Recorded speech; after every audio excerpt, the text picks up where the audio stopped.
Find act challenge. Find a challenge and to find the act challenge.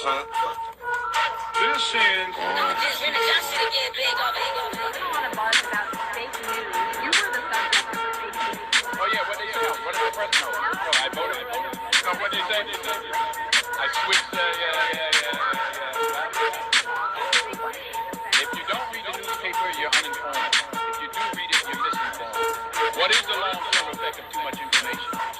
One of the effects is the need to be first, not even to be truly first. So what a responsibility you all have to tell the truth, not just to be first, but to tell the truth. We live in a society now where it's just first. Who cares? Get it out there. We don't care who it is. We don't care who we destroy. We don't care if it's true. Just say it. Anything you practice should get good at, including BS. That's just fake news. Are you pessimistic about America? Yes, I'm pessimistic about the future. Sometimes I tell younger people I'm glad I'm as old as I am because I'm not going to see how this is all going to end. What are you pessimistic about in particular?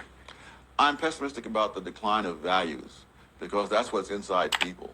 And if that's not there, the rest of it is not going to matter. Which values in particular? Honesty is one that you don't see a lot of. The whole attitude that you're entitled. It's amazing.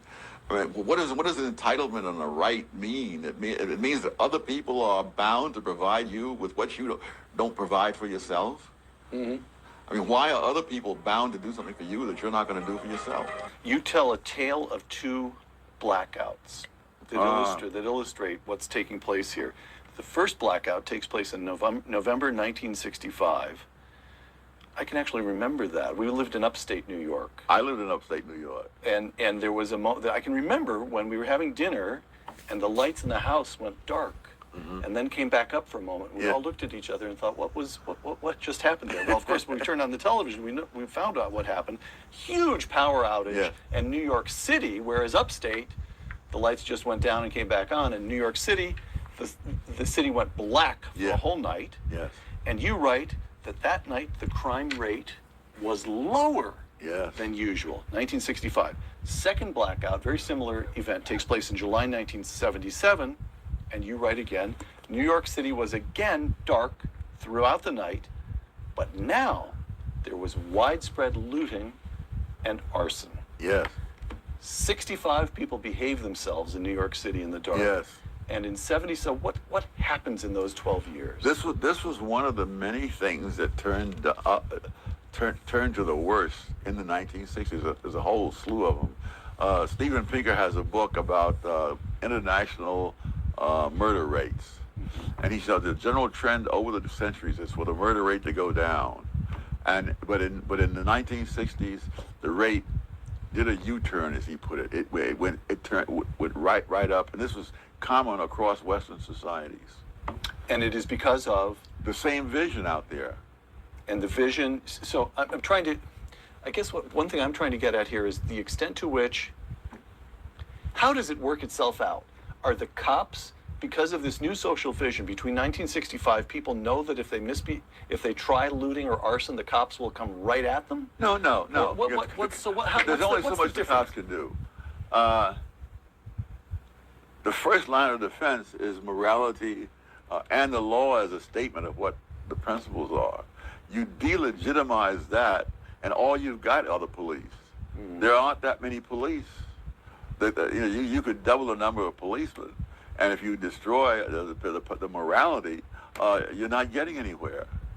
So in 1965, people who'd grown up, let's see, 65, that's going to be dominated by people who'd been through, the adults in 65 remember the Depression. Yes. They remember the Second World War. Yes. They've had the experience of rebuilding the country in the 1950s, and they take for granted what we would now term traditional morality. Is that correct? Yes. You just don't steal things. Yes. You don't destroy property. Yeah.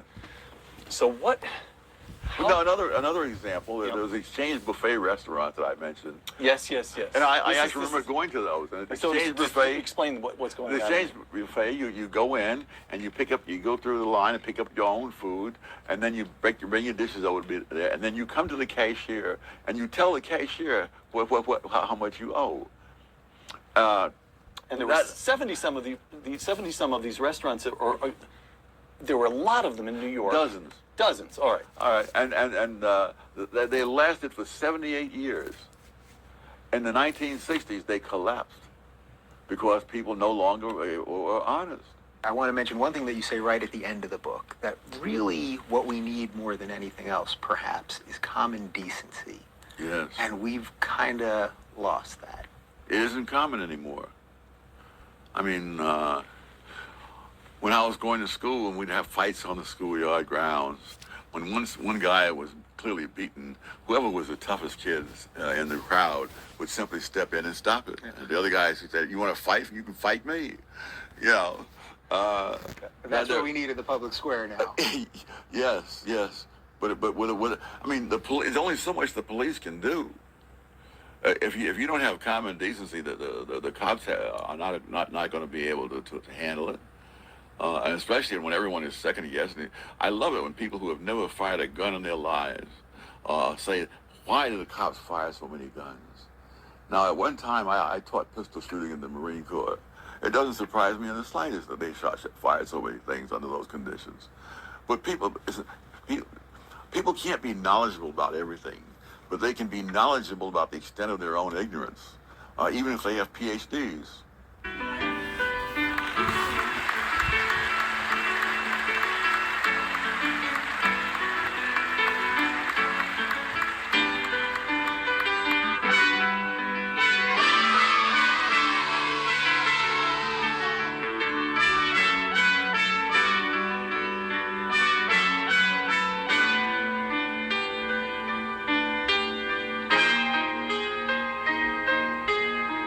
I said I love you, baby, but you don't act like it. Squeeze my feet, kiss my neck, rub my back like it.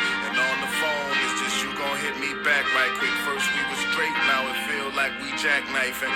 Kamikaze love, self-destructive patterns. Mercury in retrograde, 4 houses Saturn. Nothing makes me sadder than hailing cabs alone, going home on a Saturday. Bumping Donny Hathaway, questioning my choices. Thinking about marriage, carriage, and horses. A man on the hectare of land like a fortress. I hope you understand me, though I'm cold like New York, my heart is warm like Miami. I'm just trying to build a kingdom for my people and my family. Sometimes I don't know what to say. The pain never stops, the cloud never goes away, the rain never drops. It's a luxury. I'm grateful that a mustard seed of faith is enough to move a mountain. A pen is an artery, my heart is a fountain. You find yourselves equals.